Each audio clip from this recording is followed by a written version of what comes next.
We begin with a story of sex slaves, underage girls, a billionaire, murder, a prince, and at least one former U.S. president. What has been the biggest scandal in the U.K. since World War II has now come to the U.S., and it may involve former President Bill Clinton. The story surrounds this man, billionaire Jeffrey Epstein, who served time in 2008 for soliciting prostitution. That charge came as part of a plea deal. It all began in 2005 when Epstein was investigated after a woman reported that he paid her 14-year-old daughter $300 for sex. Since that initial claim, there have been more than 40 women who have come forward with claims that Epstein is a sexual predator and that he not only abused them, but shared them with famous and powerful friends. Well, flash forward to today, and a lawsuit is underway in Palm Beach, Florida. In that lawsuit, multiple mentions of former President Bill Clinton, who reportedly took multiple trips to Epstein's private island. You see it here. It's called Little St. James. It all happened between 2002 and 2005. Now, according to testimony in the lawsuit, at least one woman on that compound was there unwillingly. She is referred to as Jane Doe 102. She was forced to live as one of Epstein's underage sex slaves for years and was forced to have sex with politicians, businessmen, royalty, people working in academics, etc. Now, to be clear, in 2008, when the plea deal happened, Clinton cut off ties to Epstein, but maybe not. According to the UK Daily Mail, the lawsuit claims that Clinton was friends with an unnamed woman who kept images of naked underage children on her computer, helped to recruit underage children for Epstein, and photographed underage females in sexually explicit poses. Now, while Clinton cut off ties with Epstein, this woman's abuses apparently did not end their relationship, as she was reportedly one of the 400 guests at Chelsea Clinton's 2010 wedding. So what did Bill Clinton know? What was he a part of? According to the Smoking Gun, as part of a civil suit filed against Epstein by several of his victims, lawyers for the women floated the possibility of subpoenaing Clinton, since he might well be a source of relevant information about Epstein's activities. Now, while Clinton was never deposed, lawyers obtained Epstein's computerized phone directory, which included email addresses for Clinton, along with 21 phone numbers for him, including those for his assistant, Doug Band, according to a court filing. Now, I spoke earlier with Dennis Hoff, the owner of the Bunny Ranch in Nevada, and a man who personally knows Bill Clinton. In fact, Hoff photographed Clinton with two of his Bunny Ranch girls at a charity event in Los Angeles in March of last year. I asked Hoff if, with multiple trips to Little St. John Island, if there is any way that Bill Clinton was not aware of these underage girls. I don't believe it's possible. It's amazing that this happened and came to light. And I don't think Bill Clinton would ever want to be involved with an underage girl. But the fact that it's happening in front of his eyes and that the Secret Service guys didn't do something about it is shocking.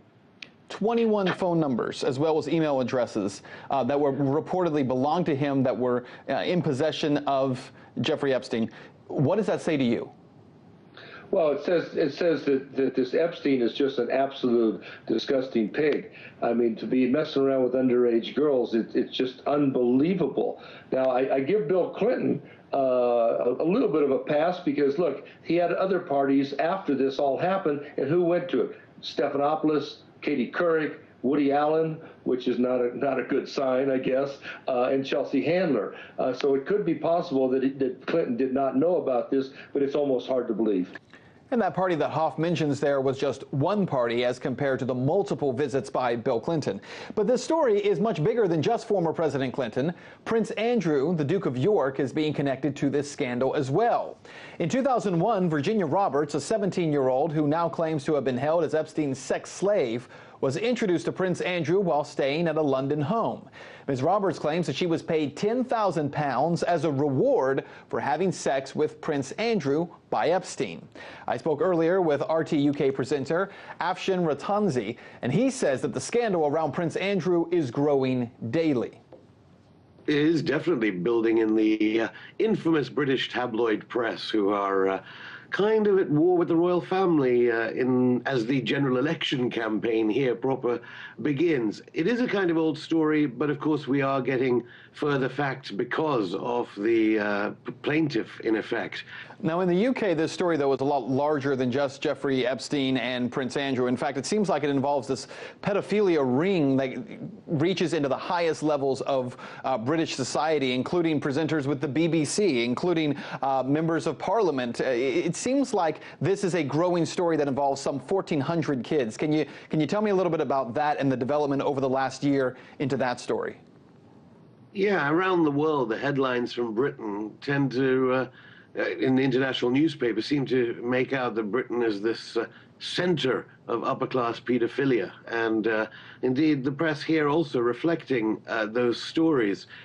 There is a certain degree of frenzy about it, it has to be said, but at the same time, the story keeps giving, because the latest, quite apart from the fact that there have been entertainers jailed, quite apart from the fact that close confidants of the powerful have been jailed, top public relations people and so on, now the story seems to be concerning not only pedophile rings, but actually murder, and murder so close to the Palace of Westminster itself, the so-called Mother of Parliaments. So these cases are ongoing.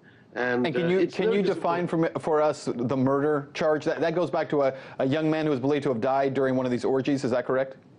That's right. There's testimony that's now being investigated as to whether rent boys, I suppose, the murder of rent boys by prominent politicians, with people being named. But I think it's very important to emphasize the fact that all the accusations tend to be on people who've died.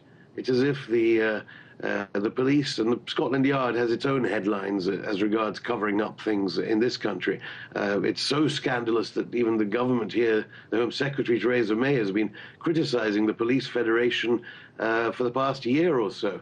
And we know that Scotland Yard has been involved in cover-up after cover-up relating to so many different aspects of British civic life. So as regards current serving politicians, every time it seems to touch a serving British politician, the story seems to dwindle, and again we talk about stories of past ministers, particularly in Margaret Thatcher's cabinet during the 1980s. Well, as this story grows, it becomes more and more apparent this is not just a story of underage girls. It is the story of a massive pedophilia ring involving some of the most powerful people in the world. Back to Jeffrey Epstein, because when police were investigating Epstein in 2008, they found an Amazon.com invoice for the purchase of sex slave books, such as Slavecraft, Roadmaps for Erotic Servitude, Principles, Skills, and Tools. Another called Training with Ms. Abernathy, a workbook for erotic slaves and their owners. And SM 101, a realistic introduction.